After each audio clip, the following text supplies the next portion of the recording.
Don't Monkey Around on Your Bicycle by Don Fielder, illustrated by Nathan Jensen. Marigold had one wish for her birthday. More than anything, she wanted a new bike. Her old bike was too small for her, and her knees bumped into the handlebars. Besides, her old bike was covered with princess stickers and glitter. She was ready for a new, more grown-up bicycle. At her birthday party, there was no bicycle in sight. There were all sorts of presents, but Marigold wished for a bike when she blew out her candles. Her mom and dad wore big smiles as they gave her a birthday card. Marigold opened the card. Inside the card was a gift certificate for a new bicycle. Marigold gave her parents a big hug and said, "Thank you, thank you, thank you." The next day, Dad took Marigold to the store to pick up a new bike. She got to sit on the bikes to make sure to find the right size. Marigold liked trying out the different types of bikes and seeing the different colors. She thought about a sleek yellow bike, but also looked at one decorated with black and white checks. She chose a shiny red bike with streamers on the handlebars and a white wicker basket. Before they left the store, Dad and Marigold picked out a helmet. The man at the store helped Marigold find a helmet that fits just right. He buckled the chin strap and made sure the helmet didn't wiggle too much. He smiled at Marigold and said, "Be sure to wear your helmet because it keeps your brain protected." Selecting a helmet. Measure around your head about 2 fingers above the eyebrows. Select a helmet with a size range that includes your head size. The helmet should be worn straight and level, resting straight on top of the head, low on the forehead, just above the eyebrows, with the rim level from front to back. There should be a 2-finger gap between the chin strap and your chin. Her dad stowed Maribel's bike in the back of the van, and they drove home. As they drove home, Dad talked to Marigold about her bike. He said, "Mom and I want you to be able to ride your bike to school this year. However, you have to follow the rules. Mom and I want you to wear your helmet. We also want you to follow all rules of the road you have learned about from us and at school." Marigold promised to follow the rules. She was excited to get to ride her bike to school. Marigold began thinking about the rules as well as which outfit she was going to wear her first day to ride to school. Number 1, obey all traffic signs and signals. Number 2, always wear your helmet. Number 3, ride near the curb and go in the same direction as other traffic. Number 4, use crosswalks and bike lanes. Number 5, be careful around parked cars.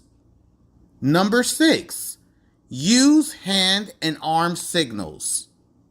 Number 7, keep your hands on the handlebars except when signaling. Number 8, have a white light in front and a red light or reflector in the back. Marigold chose her yellow jacket to wear instead of her black windbreaker so that she would be easy to see. She also tied her shoelaces in double knots so her shoes would stay tied. In the driveway, Marigold practiced her hand signals. Then she strapped on her backpack, snapped on her helmet, and off she went. It was a perfect morning for biking. There was a light breeze and the sunshine was warm on her face. By her house, there wasn't a bike lane, so Marigold rode on the right side of the road, just like a car for 2 blocks. When she reached the bike lane, she rode in it all the way to her school. She was careful to watch for debris both in the bike lane and near the curb. She stopped at the stop sign and looked both ways. She even walked her bike across the crosswalk. What a success! Marigold walked to the bike rack with her head held high.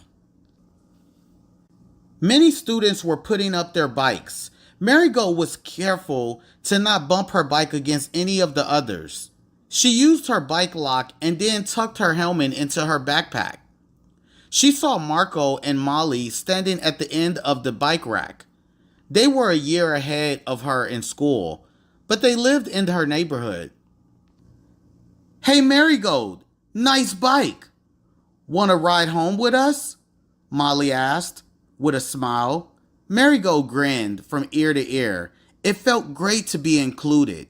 She agreed to meet the two of them after school at the bike rack. During class, the teacher asked Marigold to write about a great day. She decided to write her narrative about the day she got her new bike. She made sure to tell her story in order to elaborate on what happened. She even used transition words in her writing, just like the teacher wanted. Marigold caught herself watching the clock. She was counting down the minutes to dismissal. She couldn't wait to ride her bike home. At the end of her math assignment, she had to write a word problem with a partner. She constructed a word problem about different distances in a bike race from Waco to Austin. She even got to go online to find the distances on the different legs of the race. Finally, it was dismissal. One of the teachers escorted the walkers and the bike riders out to the front of the school. Marigold snapped on her helmet and unlocked her bike. She put her lock in her basket and met Marco and Molly at the corner. Marigold noticed that neither of them had a helmet on. For just a second, she thought about taking her helmet off so her pigtails could blow in the wind, but she remembered her promise to Dad. Marco, Marigold, and Molly walked their bikes across the crosswalk. Marigold gave the crossing guard a high five when she was safely on the sidewalk. The trio rode in a single file line. Marco led the way. He stopped when they got to their neighborhood. There was a small playground at the entrance to the neighborhood. Because Marigold didn't have much homework, she parked her bike, took off her helmet, and texted her mom to tell her they had stopped at the park. Mom texted back to have fun and be home by 4:30. Marco, Molly, and Marigold took turns on the swings. They raced to see who could go down the slide first, and they played chase. Marigold was having a blast. However, Molly was getting bored. "Hey Marigold, let's do some tricks. Why don't you ride on the handlebars of my bicycle? It is really fun," Molly said. Marigold thought about it for a minute and said, "I don't think I should." Her voice trailed off nervously. She didn't think it was a good idea, but she really wanted Molly and Marco to like her. "Are you too scared?" Molly asked teasingly. Marigold felt her cheeks get red with embarrassment. Marco frowned at Molly. "You are making her feel bad. Knock it off." Marigold took a deep breath. "I promised my dad that I would follow all of the safety rules I know about bicycles, and that really isn't safe. I don't want to lose the privilege of riding my bike to school," Marigold said. Marco nodded. "I know how that goes. If I don't follow my mom's rules about my phone, I don't get to use it. Besides, Molly, I bet we can have more fun on the playground. What game do you want to play, Marigold?" Marigold sighed with relief. Then she suggested freeze tag. They agreed upon the rules, and Molly offered to be it first. Marigold got a good head start running to hide behind the slide. Marco ran for the swings. They played until it was time to head home. Marigold snapped on her helmet and Molly stopped her before she got on her bike.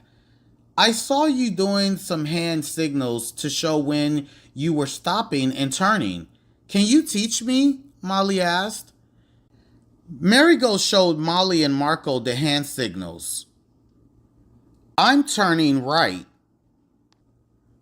I'm turning left. I'm stopping. On the way home, Marco and Molly had Marigold take the lead so they can copy her hand signals. They rode their bikes in the bike lane all the way to Marigold Street. Meet you in the morning, Marigold, Molly hollered. Marco high-fived Marigold and then headed down to his street. Marigold parked her bike inside the garage and then headed into the house. Her mom was cooking dinner and her brother Milton was playing with his toy cars on the kitchen floor. How was the park? Mom asked. Marigold smiled and she sat down on the floor to play with Milton. It was fun. We monkeyed around at the park, but not on our bikes, she announced proudly. Tomorrow, I am going to remind Marco and Molly to wear their helmets. The end.